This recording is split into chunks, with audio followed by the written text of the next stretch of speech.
Hello wahai peminat anime atau peminat anime. Kalau kat Malaysia, Jepun mereka ada anime. Kalau kat Malaysia kita ada anime.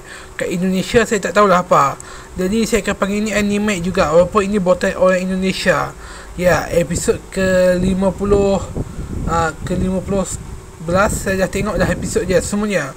Sangat bagus. Berbeza dengan wibu-wibu lain. Karakter Andrew ni, karakter utamanya apa tah nama dia? Andrew. Ya, sorry sebab susah sangat nak ingat. Ya, episodnya bagus. Ya, episodnya terlalu bagus.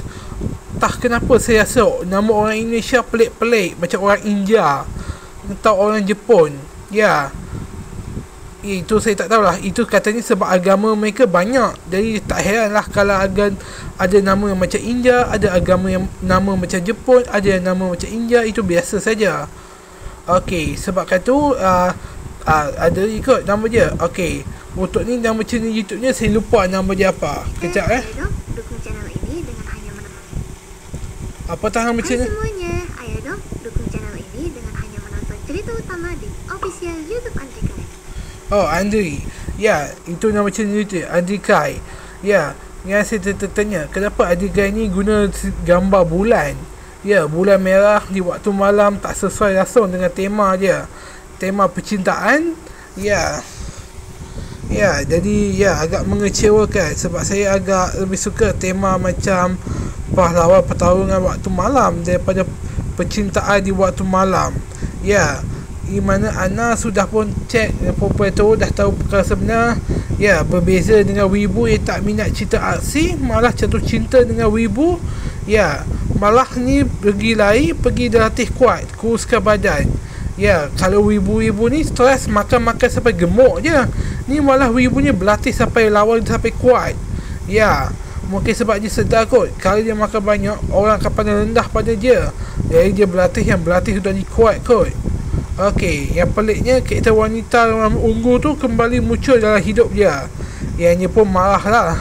Ya, dia jadi kuat kerana papak dia lah yang suruh kuatkan mental. Ya, ada anak yang wibu yang nak gila-gila perempuan. Ya, tujuan dia adalah menjauhkan diri daripada perempuan. Jadi ramailah yang jauh. Ya, itu benda biasalah. Macam saya dulu ni yang malas nak layan perempuan lah. Ya, masa macam lalas. Tapi kadang-kadang terlayan juga. Tapi ya, biar je lah. Okey, macam kita tahu jumlah penduduk Jepun pun dah berkurang. Dulu ambil daripada Indonesia, sekarang mereka ambil daripada Afrika dengan India.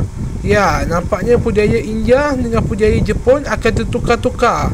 Ya, orang Jepun akan macam budaya Jepun. Seperti orang India, orang Jepun akan rasa macam India sikit. Ya, itu anda ceklah sendiri. Tak akan semua benda saya nak beritahu. Untuk channel YouTube anda ni, anda harus tengok. Ni episod dia sangat bagus. Semua jalan ceritanya.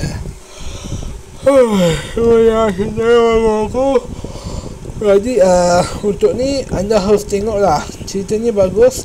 Channel YouTube nya bertema macam pertarungan lah. Ya, agak puas jugalah tengok lelaki yang dulu kawan dia hanya pergunakan dia saja, akhirnya terbalas juga dendam dia, iaitu memukul dia.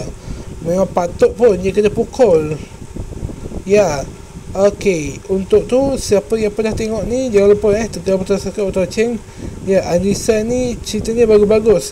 Ada wibu lelaki, ada wibu perempuan. Ada pelajar ni berasal daripada Jepun, pindah ke Indonesia. Nak jumpa siapa, saya pun tak tahu. Okey. Untuk jalan ceritanya, jangan lupa tekan butang subscribe, butang loceng. Ya, sila share video ni kalau anda minat cerita Jepun, cerita Indonesia. Sebab drama mereka jauh lebih bagus. Okey, bye-bye.